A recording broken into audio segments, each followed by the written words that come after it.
മോൺത ചുഴലിക്കാറ്റിനെ തുടർന്ന് ആന്ധ്രയിൽ 4 മരണമെന്ന് റിപ്പോർട്ട്. ആന്ധ്രയുടെ കരയിൽ പ്രവേശിച്ച മോൺത ശക്തി ക്ഷയിച്ച് വെറും ചുഴലിക്കാറ്റായി മാറി ഒഡീഷ ഭാഗത്തേക്ക് നീങ്ങുകയാണിപ്പോൾ.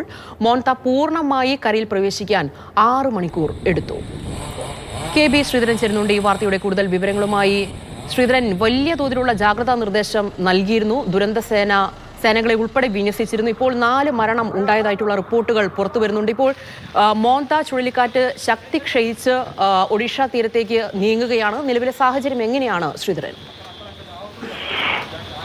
ഇന്നലെ അർദ്ധരാത്രിയോട് കൂടിയാണ് മോൺത ചുഴലിക്കാറ്റ് പൂർണ്ണമായും ആന്ധ്ര അതുപോലെ തന്നെ യാനം തീരത്ത് കരയിൽ കയറിയത്. കാക്കിനാട ജില്ലയിലാണ്. മച്ചിലിപ്പട്ടണത്തിനും കലിംഗപ്പട്ടണത്തിനും ഇടയിലാണ് ഈ ചുഴലിക്കാറ്റ് കയറിയത്. ഏതായാലും പ്രതീക്ഷ പോലെ തന്നെ 100 കിലോമീറ്റർ വേഗതയിലാണ് വീശിയടിച്ചത്. പലയിടത്തും വൈദ്യുതി ബന്ധം പൂർണ്ണമായും തകരാറിലായി.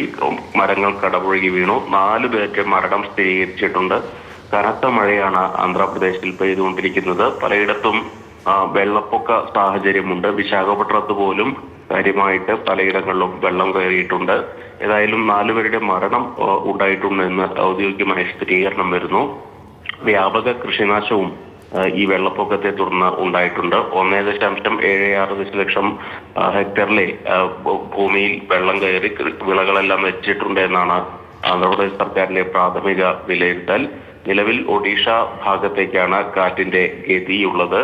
കാറ്റിന്റെ വേഗം അല്പം കുറഞ്ഞിട്ടുണ്ട്. അതിതീവ്ര ചുഴലിക്കാറ്റായിരുന്നത് ഇപ്പോൾ ചുഴലിക്കാറ്റായി മാറിയിരിക്കുന്നു.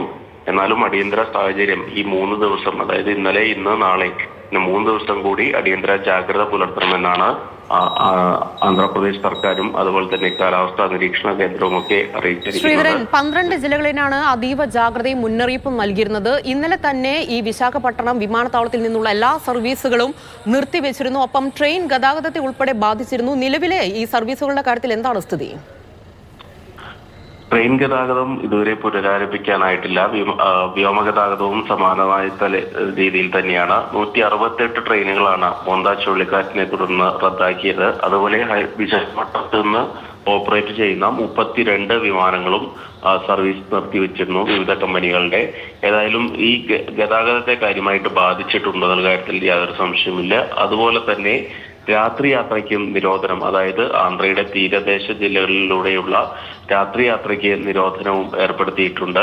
നിലവിലേതായാലും പലയിടത്തും വെള്ളം കയറി നിൽക്കുന്ന അവസ്ഥയാണ്. കനത്ത മഴ പലയിടത്തും പെയ്യുന്നുണ്ട്. 20 സെന്റിമീറ്റർ വരെ കഴിഞ്ഞ 24 മണിക്കൂറിൽ മഴ പെയ്ത സ്ഥലങ്ങളുണ്ട്. അതുകൊണ്ട് തന്നെ ഇന്ന് രാവിലെയോട് കൂടി മാത്രമേ എത്രത്തോളം നാശനഷ്ടങ്ങൾ ഉണ്ടായി എന്നുള്ള കാര്യത്തിൽ ഒരു വ്യക്തത വരൂ. നിലവിലേതായാലും ഈ 4 മരണമാണ് റിപ്പോർട്ട് ചെയ്തിരിക്കുന്നത്. അതോടൊപ്പം തന്നെ കൃഷിനാശം വ്യാപകമായിട്ട് ഉണ്ടായിട്ടുണ്ടെന്നും റിപ്പോർട്ടുകളുണ്ട്. ഏതായാലും ആന്ധ്രാപ്രദേശ് സർക്കാർ ഇത് സംബന്ധിച്ച കണക്കെടുപ്പ് നടപടികളിലേക്കൊക്കെ കടക്കുകയാണ്. ഏതായാലും അല്പം ആശ്വാസം മാത്രമാണ് ഇപ്പോൾ ആയത്. ഇപ്പോഴും മഴയ്ക്ക് യാതൊരു കുറവും ഉണ്ടായിട്ടില്ല.